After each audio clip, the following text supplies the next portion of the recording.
Are we good? Yeah. Okay. Hey guys, welcome again to another edition of GT Live. My name is Patrick, and off camera to my left is Chris Wynn. Howdy, guys. And today the game is going to be Guild Wars 2. It officially launches tomorrow on the 28th, but for people that have pre-purchased the game, there's been a 3-day early access period, and we've been playing this whole weekend, and I definitely have my take on it, but what do you think about it, Chris? After playing the beta, and we've gotten to several betas and also playing over this weekend, I really admire a lot of the things that they do differently than the standard MMOs. I mean, especially you telling me about how like the classes work and how they work off of each other. Mm-hmm. The fact that it's just different, at least just something different that I'm not familiar with, is something I really enjoy. Yeah, I mean, I was having a conversation with it with everyone around the office, and I think if you're looking for something that is completely different from the paradigm of the modern MMO, you'll definitely see some similarities there. I'll definitely get into it with the review when it's coming. But I think for the most part, it's definitely a refreshing change of pace from what you might otherwise expect. It definitely does a lot of fun things that are kind of out of the box. And we're definitely going to show everyone a little bit of what that means in the next hour or so. For sure. Ready to jump in? Yeah, so we both have mains that we're going to take you through in just a second, but for now, if people haven't been paying attention to all the walkthroughs we've been putting up, we are going to start off with completely fresh characters. So let's just jump in here real quick. What's our race? We're going to be playing the Sylvari because we don't have that much video on them so far. Cool. And these guys are basically like the plant people, I guess like the elvish plant people. Oops, let me head back here. Spoilers.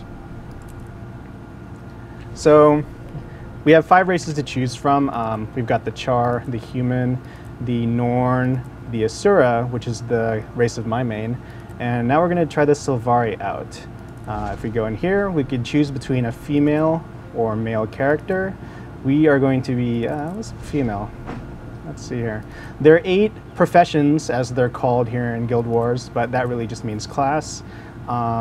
You've got everything from the caster types like the Elementalist and the Necromancer to something a little bit more physical like the Warrior, range classes like the Ranger, of course, and then the Thief, which is maybe something similar to a Rogue.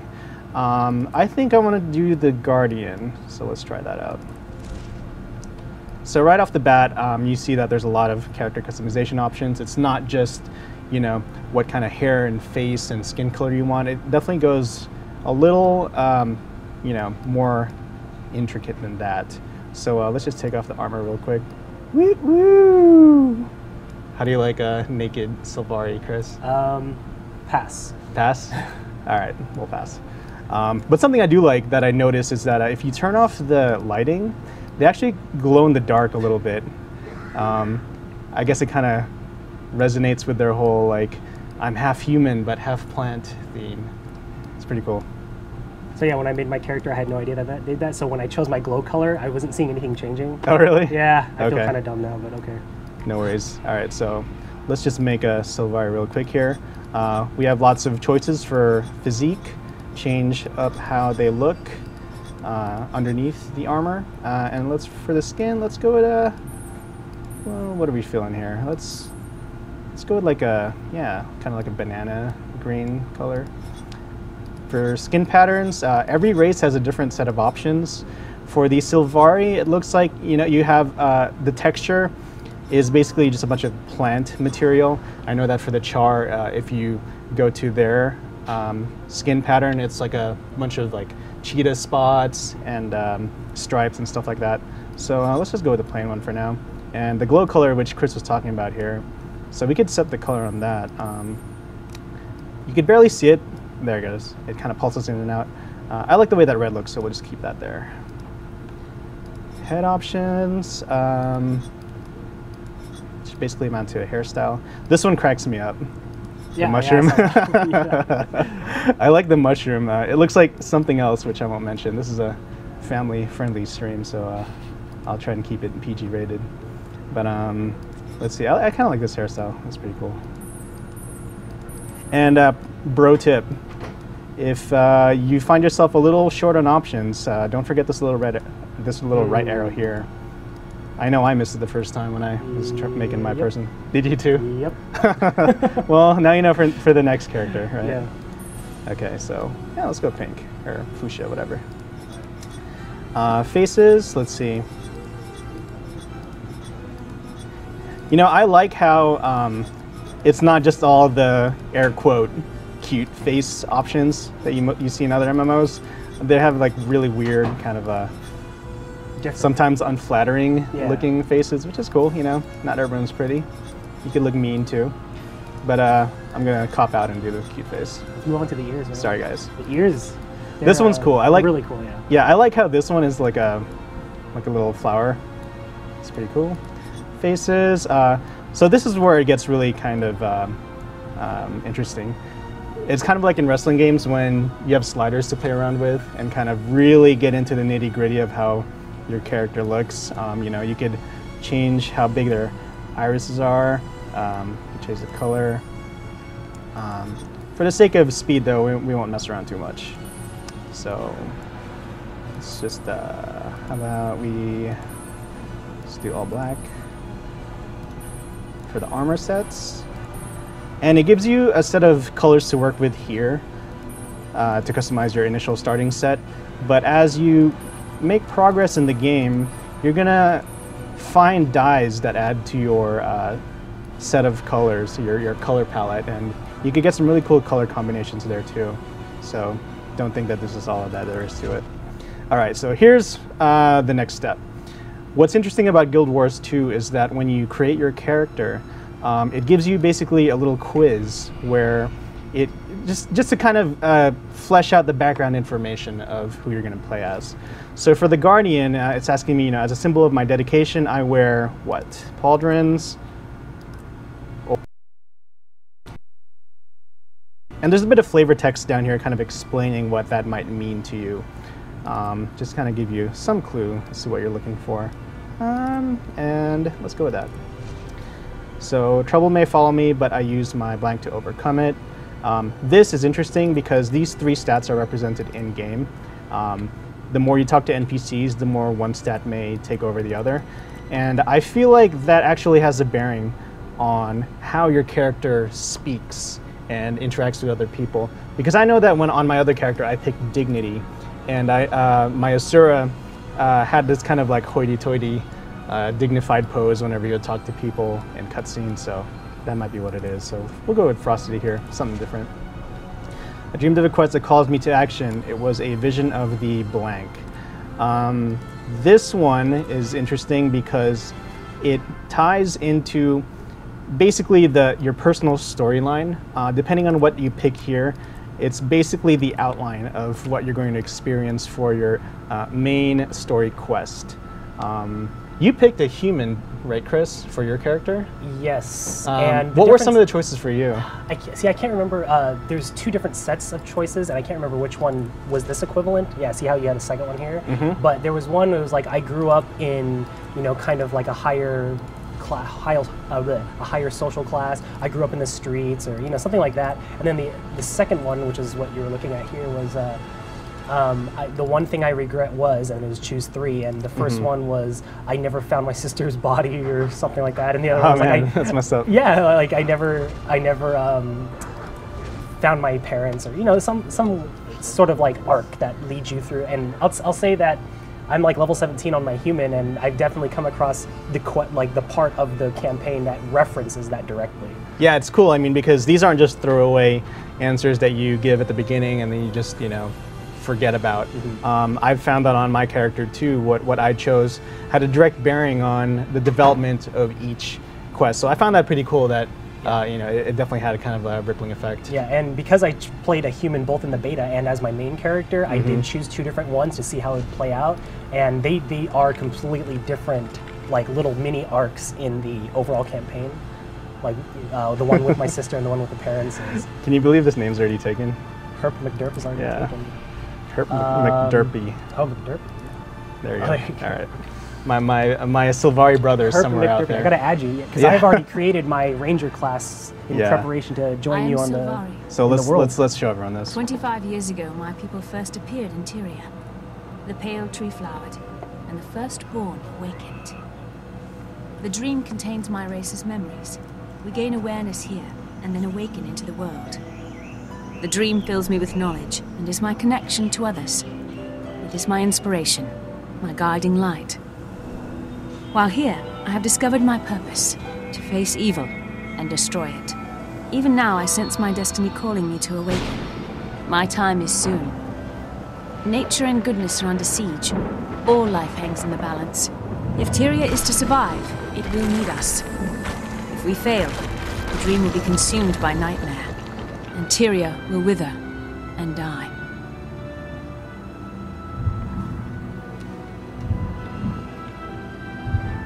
I dream of voyages. The voices of my people whisper to me of far-off places and mysterious shores.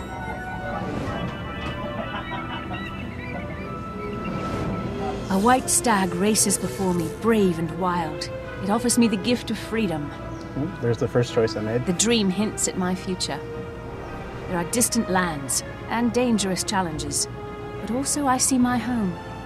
A grove with a white tree and friends who will stand by me when I need them. My honor dictates that I help those who are lost and alone. I am their protector. I hear my name in the wind, and I feel the call of my future. And yet, I sense darkness approaching. Something intrudes upon the dream. It blocks the path to my awakening. Before I can enter the world, I must first face this evil and vanquish it. I am summoned by the dream.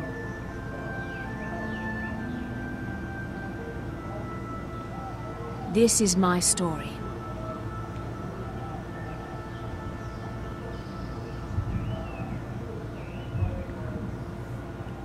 Okay, so there you just caught a glimpse of the overarching Sylvari storyline, as well as the parts that my personal character kind of contribute towards it.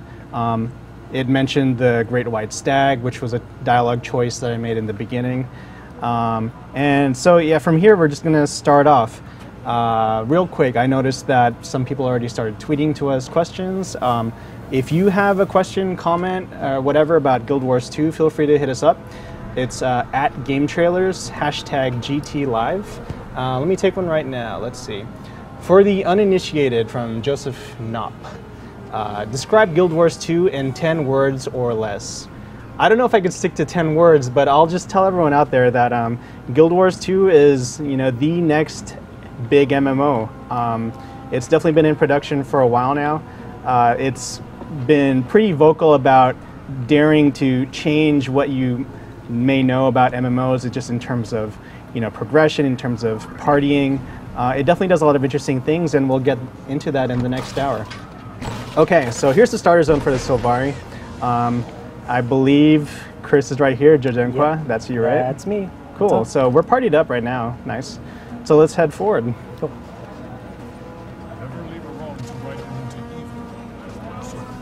Okay. Yes, I'm here. Can you see me? So here, anytime you see a green icon above someone's head, that means that they're an NPC for your story quest. And if we just right-click on Kate, we'll hear what she has to say. Dreamer, I am Keith. I need your help. Can you hear me where you are within the dream? Within the dream? What does that mean? Why do you look transparent? I am in Tyria, a land far away. Soon you'll awaken here, but for now you live in the dream. I can't explain right now. We must hurry. Something is poisoning the dream. Poisoning the dream? Of course, I will do whatever I can to help you. But why me? Your spirit is strong. Do not underestimate yourself. Head to the far embankment, and I'll meet you there. So right off the bat, you kind of get the impression of the kind of production that these guys are putting on.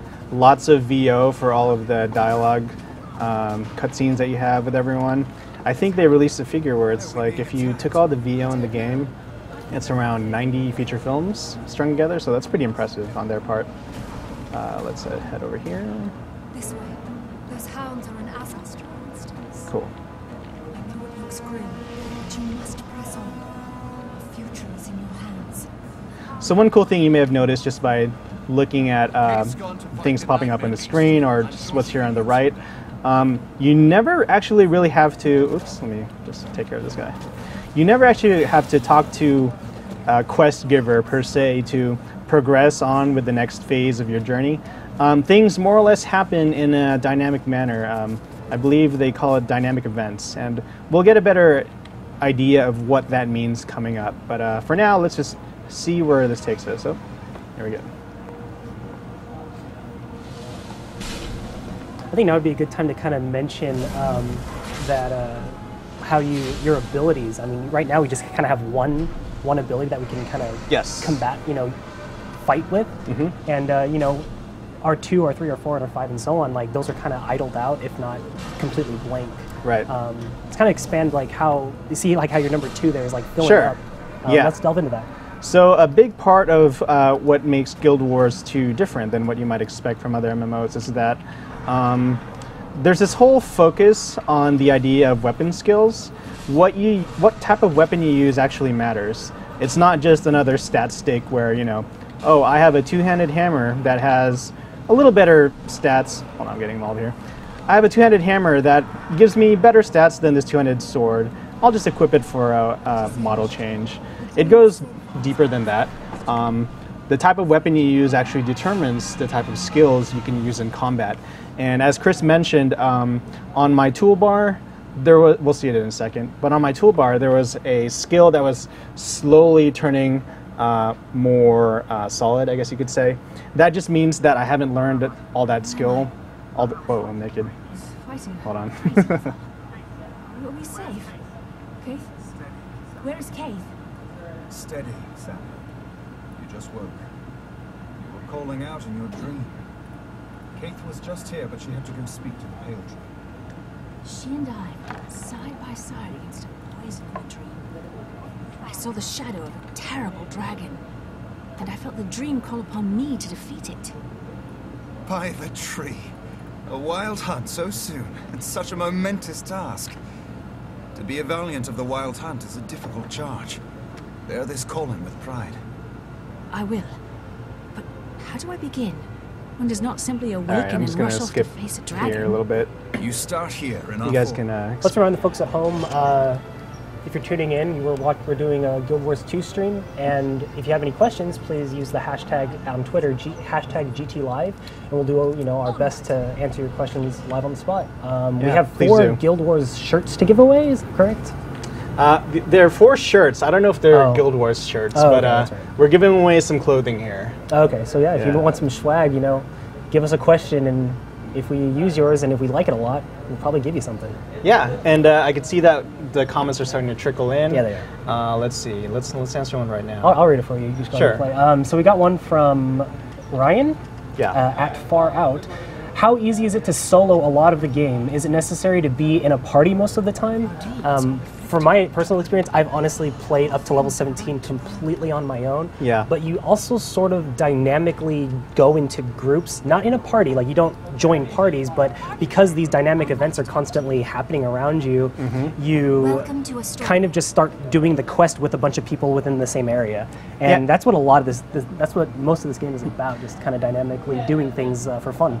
Yeah, it's funny because I think when you think about soloing, you do solo, but not quite in the same way you think of when, thinking about games like World of Warcraft. You don't have to party in this game, and you could still level at a pretty good rate. But the thing is, the way that the dynamic events in Guild Wars 2 works, you're never quite alone when you're in an area doing an event, and you don't need to be in a formal party to get quest credit. We'll get into that in a second, but long answer short, you can solo. So here's one of the big features that you'll notice. Every once in a while you'll come upon an area and there'll be a scout, which basically gives you an overview of the area. They're handy because they give you a heads up of the overarching storyline and points of conflict that might be occurring in the area. Here, she's telling us where the hearts are, which basically means those are people that need assistance in some way. Right now, the hearts are empty, meaning that we haven't really contributed to their cause, but we'll change that in a second. So now we see a bunch of hearts. Encounter amazing Asuran waypoints that, for a small fee, allow you to rapidly traverse the land. I'm excited for you. You'll find challenges out there that will help you grow and increase your skill. Yep. Enjoy the adventure. Neat. Okay. So, now that we have a basic idea of what's around the area, let's go ahead and check out the nearest heart. Let's just travel up the road here. Actually, I haven't been to this area yet, so this is really nice. Very verdant.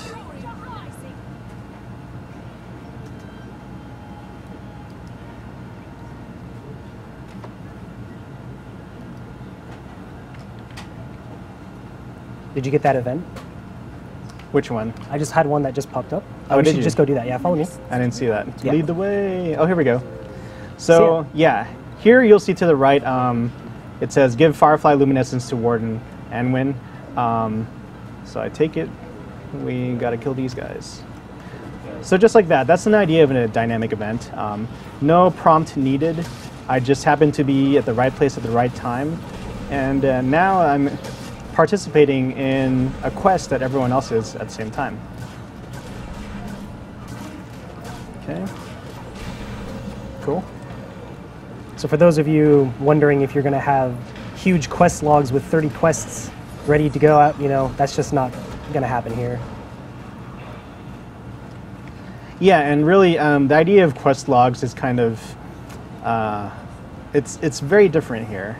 And I'll show you guys what that means as soon as we get into the first heart. Let's see if we get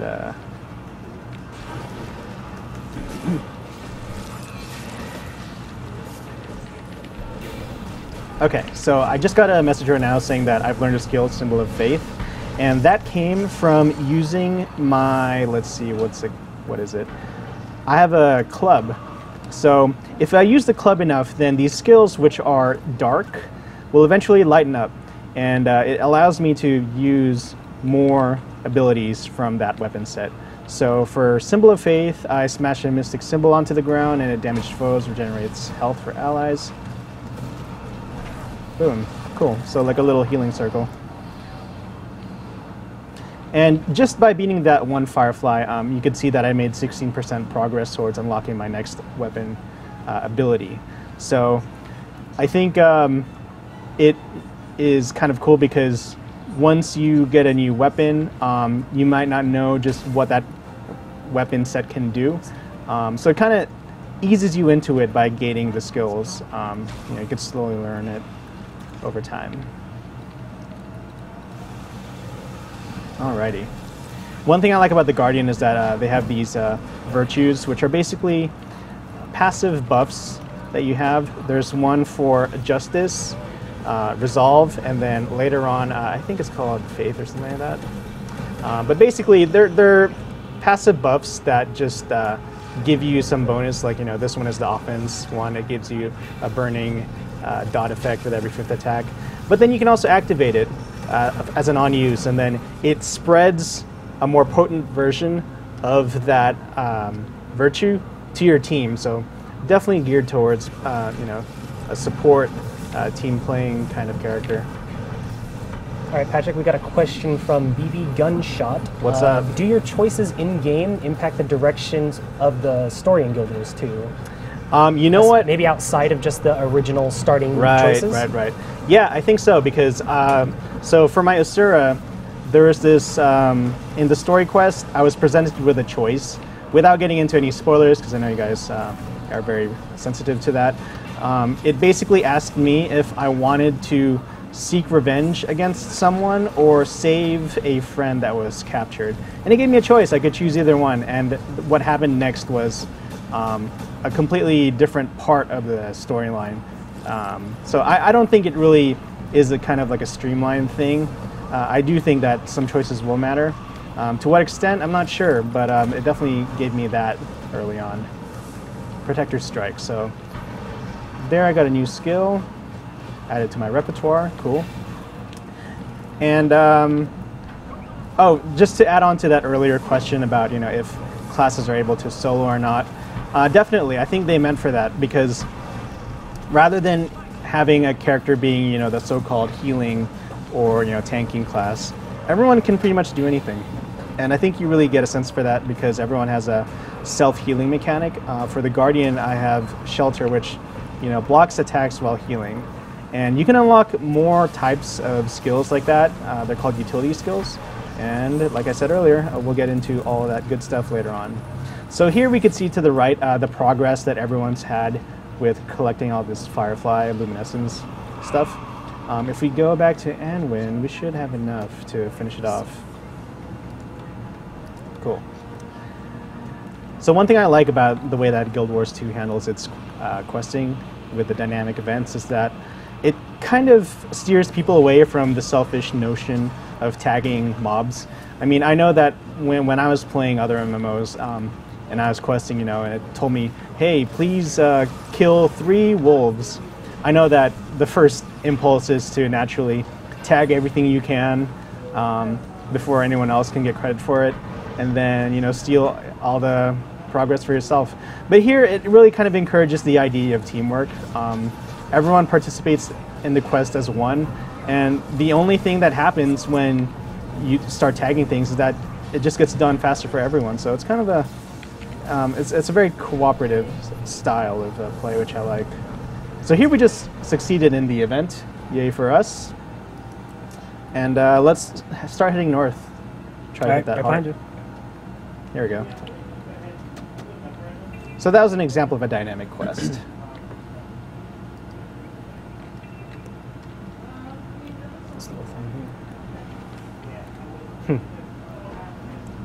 Okay, so let's see here.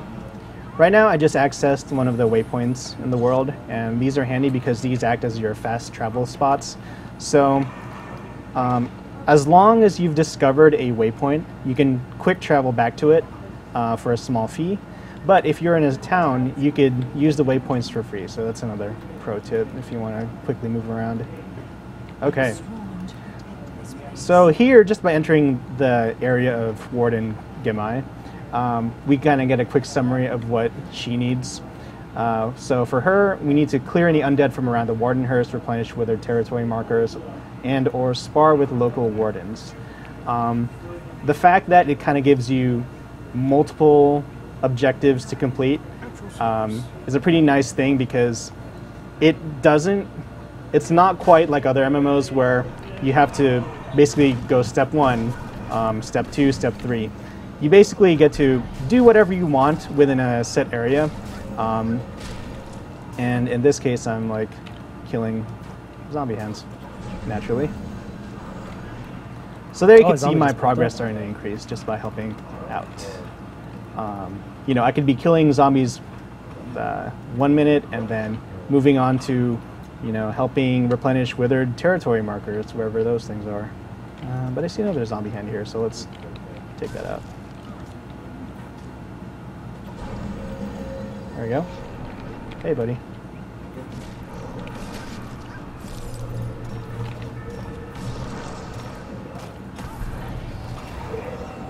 All right. Now on my screen, I actually got one of those combos with how this whole combo system works. Do we want to try emulating that, or? Yeah. Do you have a finisher or a combo field? I have a combo finisher. On finisher. Okay. What type of finisher is it? They're my axe throws. Okay. So let's show them how it looks like, and then we'll explain how it actually works later on. Okay. Do we want to find a mob to do it on, or? Yeah. So let's go over here. Again, you guys are watching another episode of GT Live. Today the game is Guild Wars 2.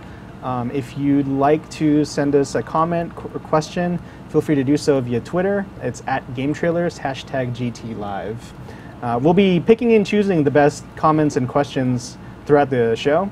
You will win a t-shirt if we pick you. So make sure you just keep an eye on Twitter, and we'll announce who the winners are at a future time.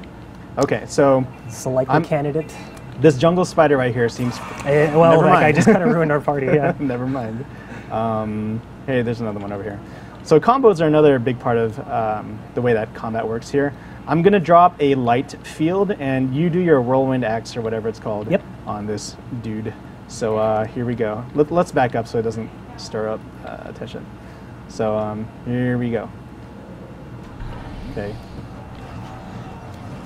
There you go. Now the buffs that I'm getting, it just says removed condition, so I think if I had any debuffs on myself, I'd be getting that off me, maybe?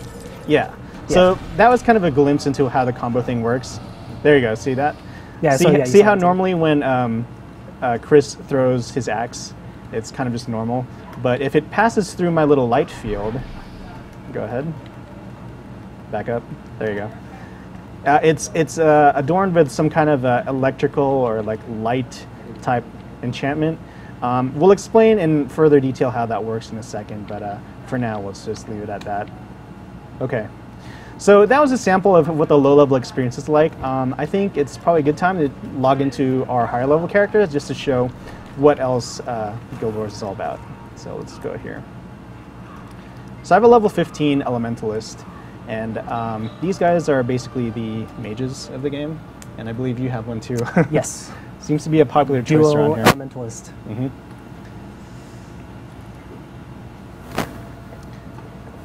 Let's see. Okay, so just to touch on combat a little more, at first glance you might think that the hotbars and the cooldowns down here are pretty similar to any other MMO, but really once you start playing it, there's a huge emphasis on action.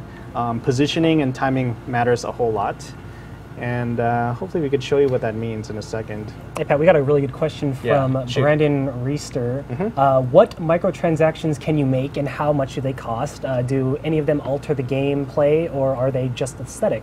Okay, I was saving this for later, but I guess we could get into it. And we could delve now. into it now. I mean, that's a big reason, why Yeah. Guild Wars 2 is just there's no subscription. So, Sure. Yeah, I think it'd be a good time to do it now. So to answer your question just right off the bat, there are microtransactions. There is a cash shop in the game. And the idea is that you pay money for gems, and then you could trade the gems in for certain things. So here you kind of get a rough overview of what it's all about. If you buy gems from ArenaNet, you could trade them in to buy things like aviator sunglasses or black line keys. Every once in a while, you'll find treasure chests in the world, which you can unlock with a black line key. I guess it's kind of similar to how it works in Team Fortress 2. I'm not sure what's in one of these guys because I haven't. I've opened picked one several. up. It seems more like the for fun items, the ability to take the stats of one item and link it to the visual of another item. So like you have, say, I don't know if this will work with the cosmetic items like the aviators, but maybe the aviators are a headpiece and you got a really cool, headpiece that has a bunch of stats, put it on the aviators. That's what I at least hope, it kind of does. And before people, start crying, oh, it's pay to win, you got to pay for keys to open chests. That's not true. If you even just playing normally, I was able to get a black line key by completing a quest line, so it's not a huge deal. Among other things, you're mostly buying gems to buy cosmetic options like this, but you could also use it to buy convenience type things. Like I know that you could get a golem banker or something like that. And these guys basically just allow you to use the bank anywhere in the world. You can buy experience point boosts, things like that. So that kind of encapsulates what the whole cash shop model is in Guild Wars. Nothing that necessarily gives you a huge advantage over anyone else in terms of gameplay. So here's another cool feature. I'm level 15, but you might notice here in the corner that it says 10. Oh, shoot. And what that means is that it scaled me down, which is to an appropriate level for the area. And that might sound a little off-putting at first, like, hey, I grinded up to level 80. Why am I a weakling again?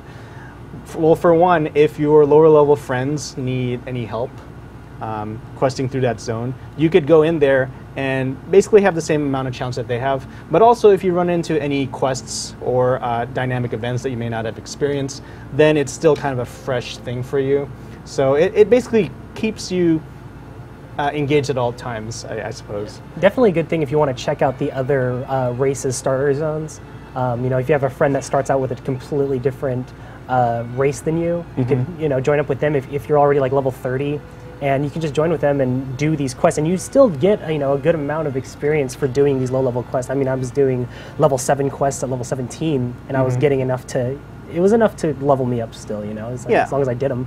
Yeah, it was, I actually really like that, so you're not just, you know, one-shotting everything in the area and kind of ruining the experience for everybody. I actually really like the idea behind it. So let's get back into the combat system, since we kind of grazed over it a little bit. So now I'm playing as the Elementalist, and one thing you might notice is that I don't have mana. There's no kind of resource system in the game, at least for most classes. What they have instead is a bunch of interesting cooldowns that it's up to you to manage. So for me, I don't have the weapon switching mechanic that other classes do.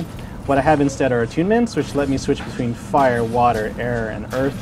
I'm kind of just face rolling this guy right now because I'm trying to talk and play at the same time. But you can really get into some interesting tactics. Like, let's see, I could drop down like a little bleeding dot here, put down a thing, do that, and then combo him. There it is. And for people that are wondering, that yes, I have been dodging every once in a while like that, and yes, dodges do matter. If you time it just right, you can evade damage completely, even if someone throws a huge attack or spell your way. Let's see if I can get one going here. Oh, well. Oops. I ran out of energy, so I can't dodge right now. But it'll basically show that it says evade on the screen. Oops. And obviously I'm not dodging very well. But that's another cool thing that I like about the combat system. It's not quite like, say, World of Warcraft, where enemies will auto-pivot your direction as you lock onto them. Circle strafing doesn't matter.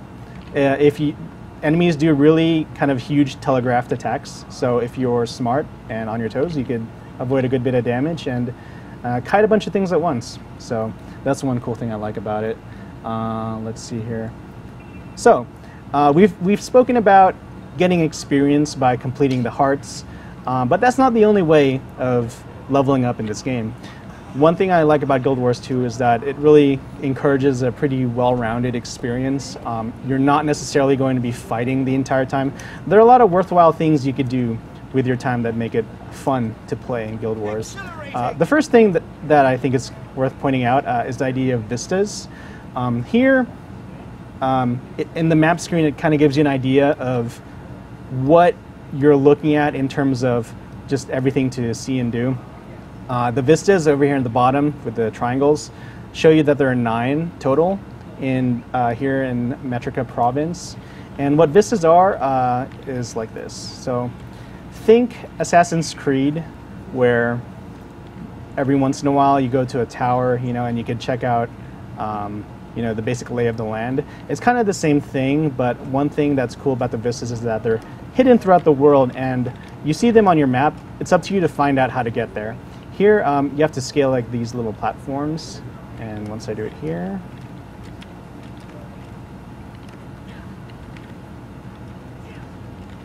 okay, you can see that there's a little vista marker tucked here to the side. And what's cool is that once you check these out, not only do you get a nice little cutscene showing you what the area's like, you're also rewarded for it. You get experience for collecting all of those guys, so definitely a cool little thing there. All right. Apart from vistas, we also have skill challenges. And what those are basically little mini objectives hidden throughout the map where you're asked to do something like, you know, answer a quiz or solo a tough mini boss. They're pretty tough actually, and they're worth it because they give you skill points to use on utility skills, and we'll get into that in a second. Points of interest are neat because they are landmarks scattered throughout the map. You'll find them, they're marked as squares here, and some give you basically a little bit of insight into the zone. They might be like important NPCs that tell you about the history of your race, or they might actually be functional, like openings to secret passages. But they're basically landmarks that you check out, and you're rewarded for exploring. Okay, and yeah, so let's go over here.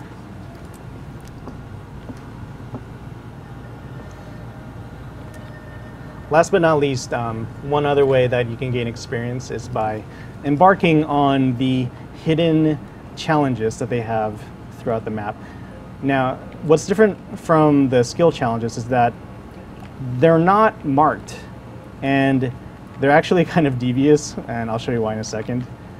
Here, we see that it's kind of tucked away to the side. If I just get a speed boost here.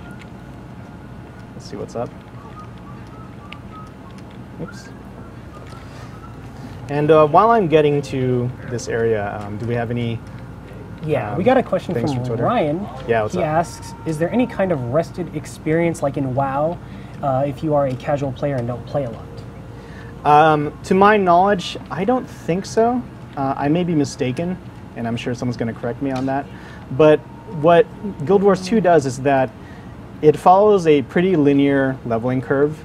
So the levels you've earned, in the starting zone, will pretty much be the same pace going forward. And I've noticed that it's pretty consistent for me throughout. So, hold on. Oh my God, I just died. Let's try that again. It gives me time to catch up to you. I've been trying to catch up to you the whole time. That's fine. Do you see where I'm at? I'm right around the corner from you. Okay, yeah. Let's do it together. I want to see how far you get. I accidentally aggroed one of the more tougher mobs. Did you? Oh, I see you. Yeah. So I'll meet you at the entrance, and then we'll go together. But yeah, going back to Ryan's question, yeah, it follows a linear leveling curve. So the rate that you go, in the early ongoings is pretty much what you can expect later on. And I mean, another neat thing is that you don't have to do all this PvE stuff. If you want to play Guild Wars just to quest, or rather, if you just want PvP, that's all you. You can gain experience points there, or just have fun playing PvP with a max level character and all gear. It's already given to you from the start. So here's one interesting thing about Guild Wars, and I know I've been saying interesting the whole time, but it really is. Hang on real quick, I just looted one of those black lion chests. Oh, you did? Yeah, I did. That's funny. They're super, super rare, so I kind of, There you go. I kind of jumped up. So what we're seeing here on the screen is that it says Metrica Province is ready. You may travel there, or you may move to the end of the queue. So I have it too, so do you want to travel? No, that's fine. That's fine. Okay. I just re-entered the queue. What that means is it's telling me that I have a chance to get into my home server. Right now, I'm in the overflow, which you can see here in the map. What that means is that rather than give you a queuing system like in other MMOs, if there's a huge amount of people playing, you can instead go into overflow, which means that it sends you to a lower populated server instead of your home server. So you could play there even if you're, just so that you don't fudge, man. Walk and talk. So it basically means that everyone's able to play instead of having to stare at a number counting down. I personally like that. I know that there's been some mixed opinions about it, but I don't think a lot of people also realize that if you have your friends playing in an overflow server, you could join them. So it's not a huge deal. I think it's a pretty good idea, actually. Oh gosh, I'm already overthinking this. I wonder if we'll even get there. Okay. Are you ready? That was only the warm-up. Really? Oh gosh, yeah. I was really straining to do that. Oh, hey, check this out, guys. So here's a resource, 36 XP. What's cool is that it's also instanced to your own game, so I can loot the same exact resource as well. Yeah, it doesn't deprive me of it in my world or in the overall world. So you'll actually, it's no longer a race for the nodes, the mining nodes, and the herbs and everything like that in the game. Yeah, going back to the whole feeling of unselfish cooperative play. Like no need to spurg out and try and tag every. Oh gosh, you're dead. Oh my god, you're so dead. And I died. All right, later. I'm sad. I'm just gonna go All right, ahead. go ahead, man. Yeah, I gave you. I was like 2 jumps away. I died right there too. So again, going back to what I was saying earlier, hidden throughout the world, besides the vistas you can climb and discover all the hidden vantage points, there are these hidden platforming puzzles, which I find really intriguing for an MMO. And what these do is, well, you'll see in a second. So, I mean, obviously, oh my gosh, I almost died again. Obviously, this is not an action game, but at the same time, it kind of goes out of its way to provide some pretty cool takes on, you know, challenges which you might find in an MMO. Here, they design these little platforming sections, which actually have some pretty tough jumps. I know that I've died a bunch, and I'm actually lower level compared to a lot of you guys, just because I've been obsessing over these kind of cool challenges. But yeah, I mean, I think this is a completely cool idea. And here we're kind of seeing like these floating, like grassy knolls. Oh my gosh, I'm gonna die. Okay, no, maybe not. Okay, cool.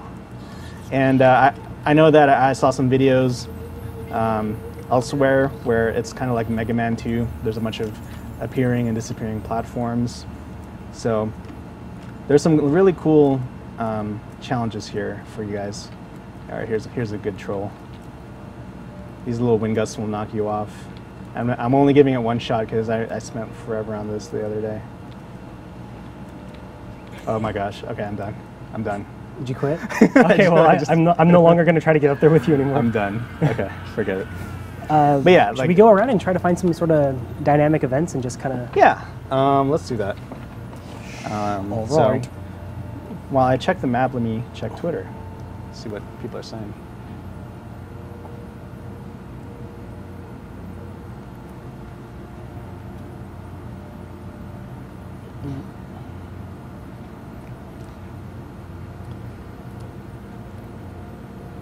Okay, so here's another question from another Ryan. So can 2 different hammers have 2 different sets of skills, or does each weapon type have the same skills always? The latter. Even if it's a different hammer than one you might have already equipped, it's going to have the same class of skills, if that makes sense. So it's going to be gonna have the same set of abilities. But that being said, what you will find are one-handed weapons that you can mix and match. For example, with the Elementalist, I could do Scepter in my main hand and Dagger in my offhand, and that would give me a completely different set of skills than if I did Dagger, or you know, if I put Dagger in my main hand or a Dagger in my offhand. It basically gives you some variety in that way. Likewise, you know, if I'm the Guardian and I have Mace in one hand and Shield in the other, that would be different than Mace and Focus, I think, or Warhorn. So there is some variability in that regard. Let's see. I don't have that waypoint you just teleported to. What's that? I don't have that waypoint that you just teleported to. Oh, really? You want to teleport to the one that I'm at? You know what? Find a dynamic event, and then I'll join you in a second. I just wanted to show everyone how the crafting stuff works. Exhilarating! Okay. So previously I mentioned that, you know, you're able to gain experience in a number of ways, not just by doing the dynamic events through the hearts. You could also get them from vistas, skill challenges, points of interest, even gathering. One other cool way to acquire experience is by crafting, which is a pretty big part of the game.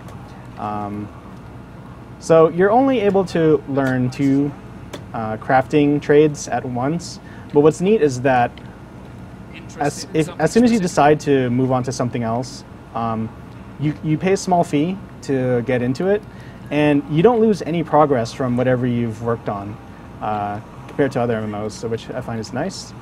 And here's something that's even nicer, which I really, really love. Let's talk about the bag system. So if I use a salvage kit on these rawhide leggings, I get these 3 rawhide leather sections which I could use as a tailor. So here's something really awesome which I hope people know about because it's a handy feature. If you hit this options cog and do deposit all collectibles, it takes everything that you need for crafting and deposits into your bank automatically, even if I'm out adventuring or in a battle or in a dungeon or PvPing. I find that super helpful. And here, if I hit compact, then I make everything all nice looking. So let's make something. If I go to a crafting bench and I hit my collections tab, here's all the stuff that I sent to my bank. And this exists as a separate entity from your bank, which is represented here. So if you wanted to save space, you can put everything into your collections tab, which has, I think, a max stack size of 250. Super, super, super, super, super useful. And I'm glad that they thought of something like this. So let's make something. Let's make and bake a pretty little cake. Okay. So yeah, let's make a ring. So for my character, I picked tailoring and artificing, I believe it's called, or sorry, jewel crafting. And what that means is that I can make things out of scrap cloth, or I could make stuff out of gemstones and iron and metals like that. If I get to my crafting bench, is it over here? Yeah. Okay. So if I get over here to my jeweling station, again, like with the tailoring station, I could access my bank or my collectibles tab. Super, super, super useful, and I love that feature. So check this out. If I make a bunch of copper ingots, craft that all, I'm getting XP for it. Not bad.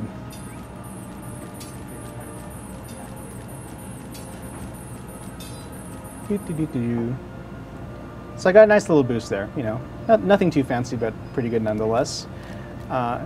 So here, let's make something. Do I have some settings already? I do. Okay. So if I make a copper band and a copper hook, those give me reagents to fashion something good. If I put, okay, so let me rewind here. The discovery tab is the process by which you're able to discover new recipes in the game. If I start adding components one by one, it'll narrow down the possibilities. So the setting is a pretty vital part of a lot of accessories, so that's going to give me 34 possibilities. Once I put down a pebble, that narrows it down to 3. Okay, so just using a little bit of intuition, I could probably guess that, okay, if I have a setting and a gem, I probably need either a band or a hook to create something out of it. So if I create a band, there, it gives me a new discovery. Let me craft that. Boom. Nice XP. And I was able to get a ring out of it too. Not bad. If I do the same thing, but then use the hook this time, there we go. Now I have an earring. So once I've discovered that, it adds it to my list of recipes here to the side. So now I could make those at will whenever I want. So that's a small preview of how crafting works in this game. Okay, so last but not least, going back to the story quest, if we check the map, we could see that my quest has progressed all the way here up north. Let's just visit that real quick.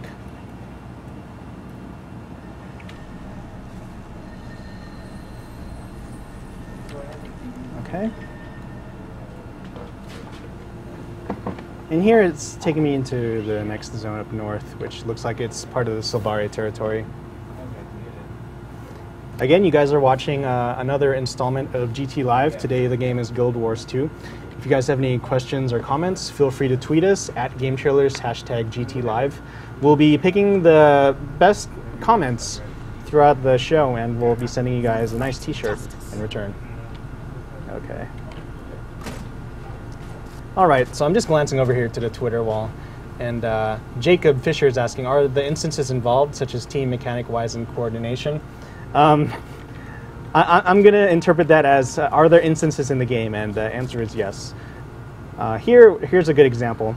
Every story instance here is, in fact, it says right there.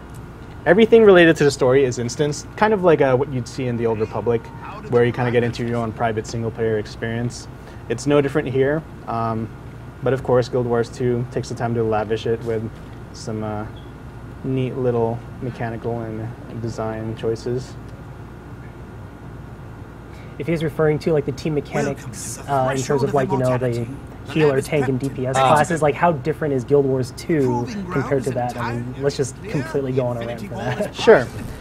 So I wish we could show you guys in depth what Guild Wars 2 is actually trying to do within an instance, but unfortunately the first instance is at level 30 and we're nowhere near that point.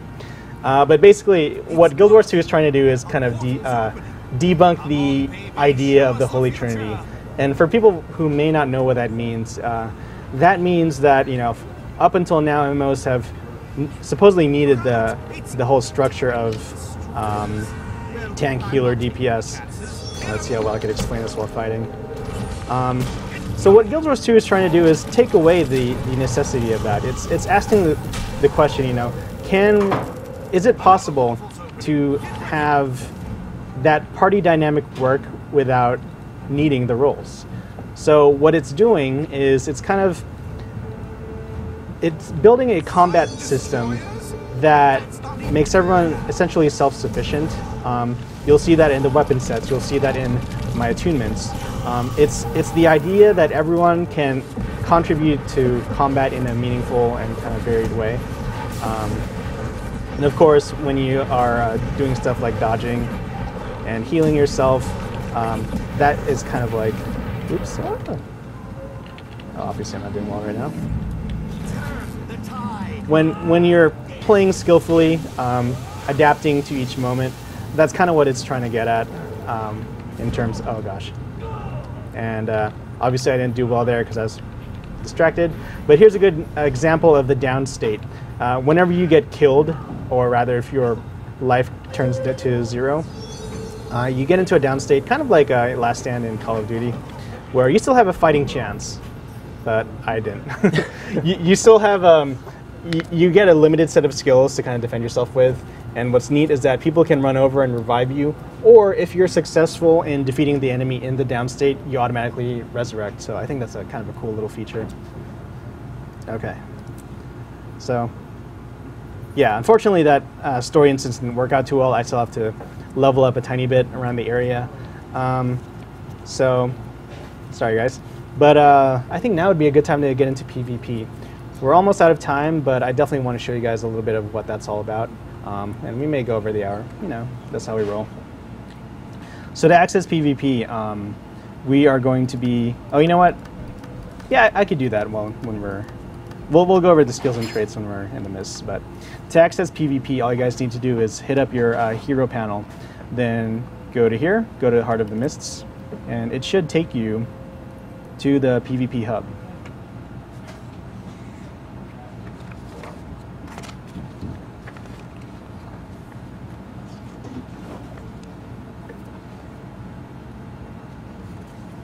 And once we're there, you have two types of PvP to choose from.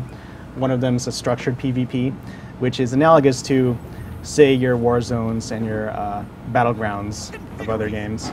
And then you have world versus world versus world, which is the closest thing you'll see to open world PvP in the game. Unfortunately, there's no ganking in the traditional sense where, you know, you see your buddy down the road and you decide to flag a hostile and kill him. There's nothing like that, but it does something else with regards to competition and you know, facing off against other people in separate servers. So we'll get into that in a second. Let's see here. So to get into structured PvP, the first type of thing I talked about, all you have to do here is go to the PvP browser, pretty common name in Tyria, and we check out the games here. They're listed server style, and you can see the type of map they're on. Raid of the Capricorn is an underwater one, which I'm terrible at, so we'll go into Battle of Kylo. Let's do that. Okay, maybe it's ended already. Let's refresh.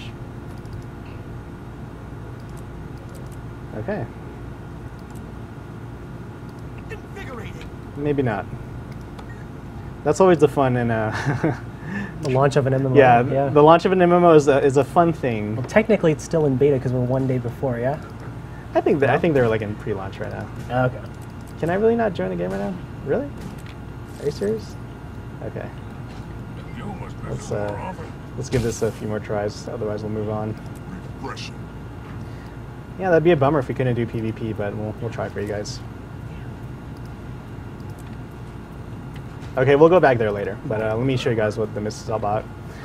So, PvP in Guild Wars 2, you'll notice that you automatically level up to 80, and that scales up everything in your stat pool, meaning that if you just want to buy Guild Wars 2 to have fun and do team PvP, you could do that without having to play the game, the PvE game.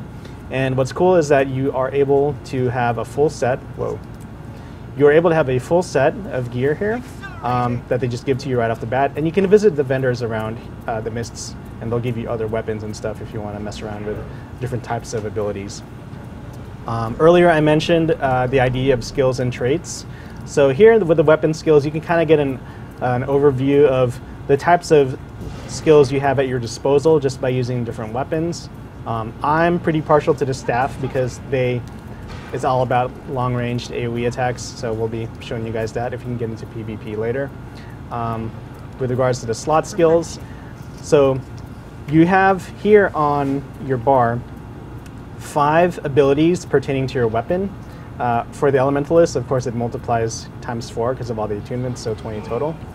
To the right, you have your utility skills. I mentioned the heal that everyone has, but then you get 3 utility skills which you can customize no matter what weapon you have, and then an elite skill, which is kind of your consummate long cooldown type ability, which really does a lot of cool stuff. Let's go back here. If we look at the slot skills, over time, just by doing stuff like skill challenges and leveling up, you'll earn skill points towards unlocking these. Because I'm in the mists and level 80, all of them are unlocked.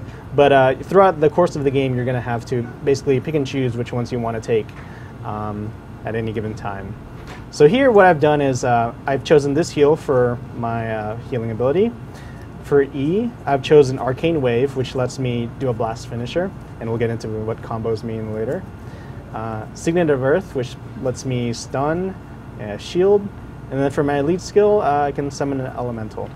So there's where a bit of customization comes into play. You're not just bound to your weapon skills. You can definitely make it a little bit more in tune with your playstyle with the utility skills here. And while I attempt to get back into PvP, could we get some more Twitter questions? Yeah. Anything interesting out there? Ryan asks, can you get specific loot from doing like just PvP? You can. And so the way that it works is that if you're successful in battle, then you get a currency. Okay, cool. You get a currency called Glory, and that lets you buy PvP gear. And something that might be cool for some people and kind of for others is that the gear is only a cosmetic upgrade, really. They all have the same stats. So it's more about prestige more than anything else. So yeah, I think there are side grades too, but for the most part, grinding for gear in their traditional sense doesn't make a huge impact here. It's more about bragging rights, so yeah, take that as you will. So here I'm in the Battle of Kylo, which is a zone control style PvP map. I'm on the blue team, enemies are on the red team, so on. Here we're about to get into the tower, what is that called? And it's currently occupied by red, which you can see here. Okay, let's get into battle. Mortal Kombat.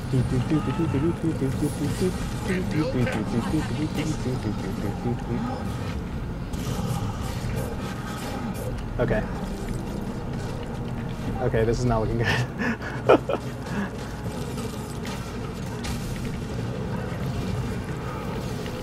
Okay, that's... There you might have noticed the evade pop up when I did a little flip, but I'm going to die anyway.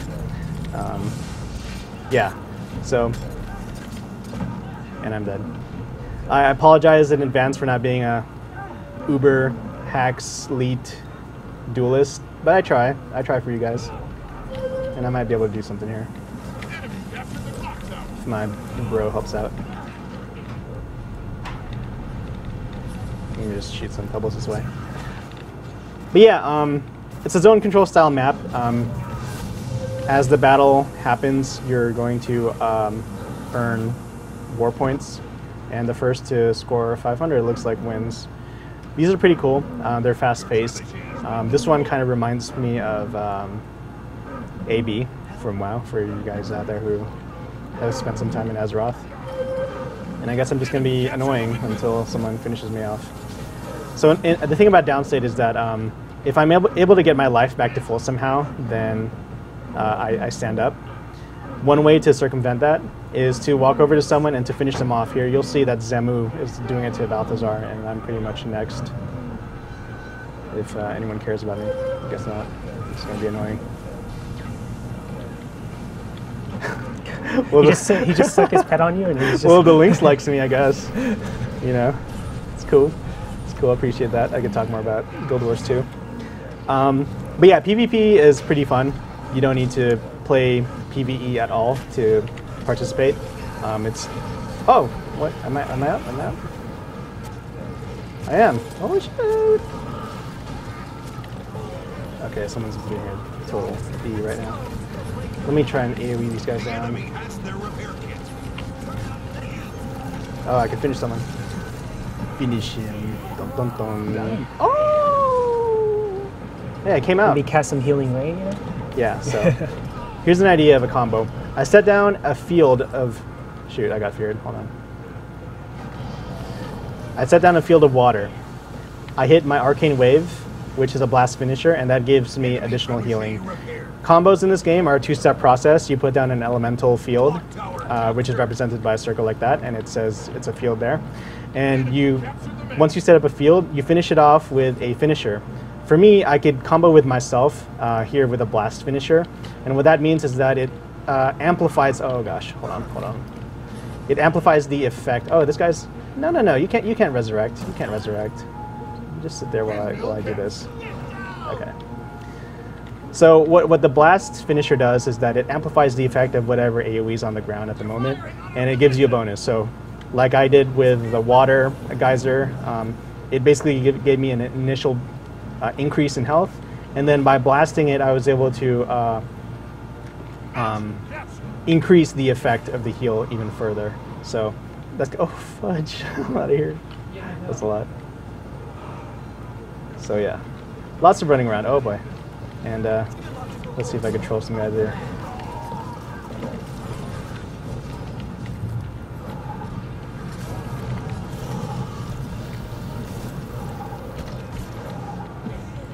Oh yeah, all right. Sorry, buddy. Oh, what's that? Pretty sneaky, sis, but you're dead. Oh my god. He knocked you again? Are you serious? I'm gonna die now. No, I'm not. Later. Tactical escape.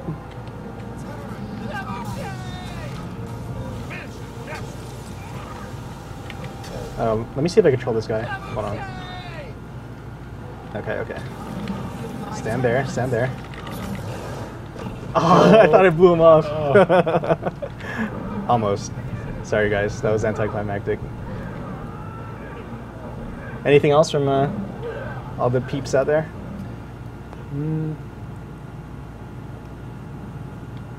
Alright, we'll just keep playing for now. Okay, so that was an example of structured PvP. Instance-based, team combat. Let's see if we can jump really quick into,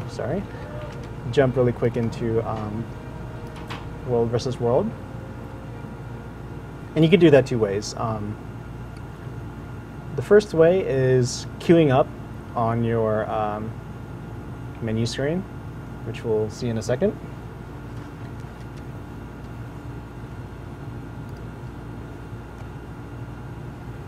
Okay, so first you'll see it up here, world versus world, which kind of gives you an overview of just how well your world is compared to your rivals. So I'm on Gate of Madness, and we've accrued 6,159 war points, I guess you could call it, compared to Jade Quarry, who's doing a tiny bit better, and Fort Aspen, who's doing a tiny bit worse. The reason why you want to participate in World versus World is because it basically gives you an opportunity to... Yes. Okay, if I could queue up there. It gives you an opportunity to do open world PvP. It takes place in a huge map. But also, it gives you some rewards. Every time you're successful and you claim new territory or hold the forts you have, it confers a buff that translates to increased damage, drop rate, crafting bonuses, stuff like that. So think about it like, again, if I can use a WoW analogy here, think of it as the Onyxia buff. You turn in the head, then everyone benefits from it. In this case, the bonus is server-wide, so you're definitely incentivized to participate in this. I could have sworn there was a way to get into it by gate, which was the second method, but I might be mistaken. Have you messed around with World vs. World much, Chris? No, I haven't. I actually was going to try to join you in PvP for that, but I didn't do the tutorial yet. Oh, really? Yeah, I was like, I'll see if I can hammer out this tutorial, but it doesn't look like I can. That's cool. So let's do this. Let's hang out for a bit here in the mists and see if maybe we can get queued up into World vs. World. Hopefully it happens soon. In the meantime, let's look through our backlog of Twitter questions, because I know there must be some there that we haven't answered yet. Let me hang out next to Nord and. All right. We have a question from Jason. He asks, "This is going to. He says this is going to be my first MMO, but is this recommendable as a first? Like, would this be a good way to kind of get your feet wet if you've never really been big on MMOs?" Yeah. Hey, Jason. I think so, because I think the way that it invites newer players is pretty kind of. It brings people in a way that's pretty user friendly. You guys saw with the way that the hearts and the dynamic events work. You can pretty much just walk into an area and just start doing stuff. You're rewarded for everything you do. You don't really need to follow a set pattern in terms of doing a quest or maybe running errands. There's not quite a huge structure there. Rather, it's all about you exploring, doing stuff you like, and you're rewarded for it. In terms of when you start getting into the combat and the dungeoning and the PvP, that's when the game starts to show its depth. But I think even though I'm playing kind of an intimidating class right now with the Elementalist and all my crazy attunements and stuff, I think for the most part, it's pretty intuitive, just the way that combat works. You don't need to worry about resource management like mana or energy or rage, whatever, at least for most classes. And it's all about finding the combinations that work for you. I think this game gives you a lot of opportunities to express yourself in terms of playstyle. And yeah, I think this is definitely something to consider if you want to jump into MMOs. All right, we got another one from Peter, and he says, he asks, are the PvP battles overpowered since you're level 80 for it? And if anything, I think that levels everyone. Like, no one is overpowered technically. Mm-hmm. You're not having a bunch of like high-level people destroying a lower-level team. Mm-hmm. It's because everyone has an even playing field. I don't know. At least from what I saw you playing earlier, it doesn't look like anyone has a distinct advantage over another person. Yeah, think about it. If you're leveled up to 80, so is everyone else. Everyone's more or less on the same footing here. Also, don't forget that if you go PvP in the mists for like structured PvP, everyone does get not only a boost but gear that's comparable to each other. If you are in World versus World, you are skilled up to 80, but the difference is that you only carry over the traits and abilities you've unlocked for your character, that get your character's real level. So in that regard, players that are naturally higher level than someone else in World versus World will have more variety in terms of skills and will be more specced out for their talents, their traits rather. But other than that, I think for the most part, you're more or less on even footing with someone else. So I don't think there's a huge issue, at least none that we've seen just yet.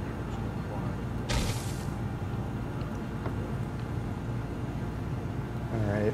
Seems like the queue is pretty long, so we'll just hang Yeah, out look for at a that bit. line. Yeah.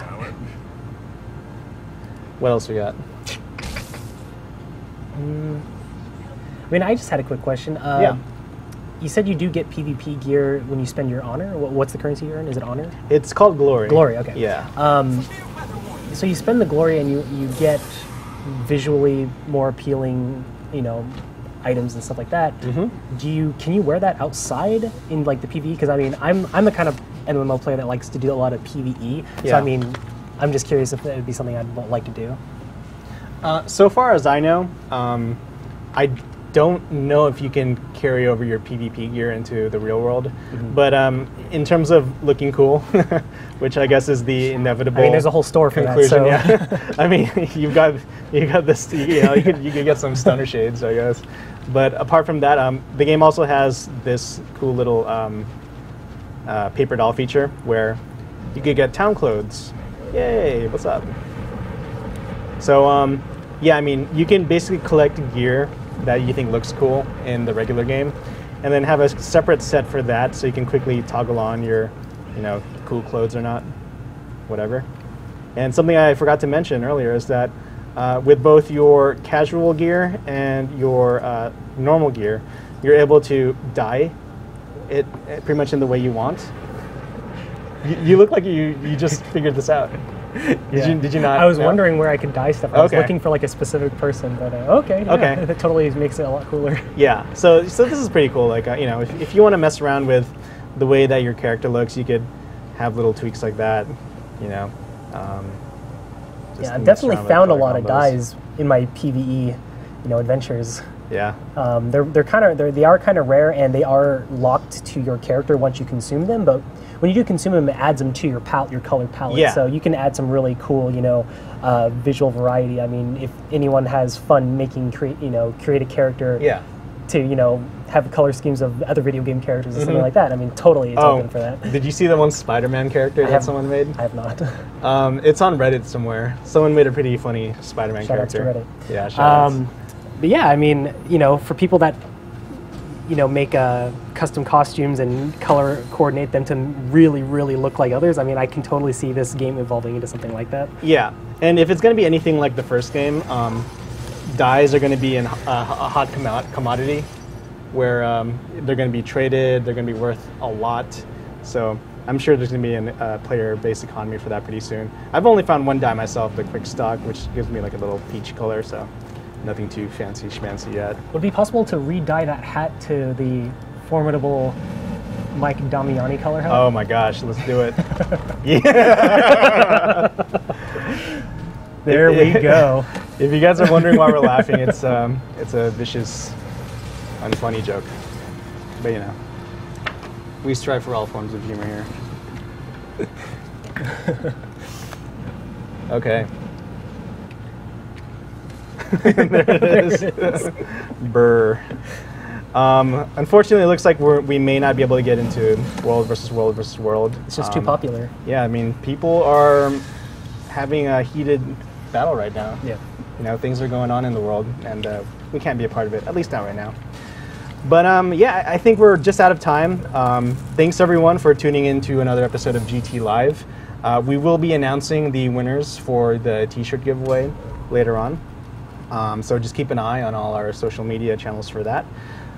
Thank you so much for tuning in. We're going to do more episodes of this if you guys like it.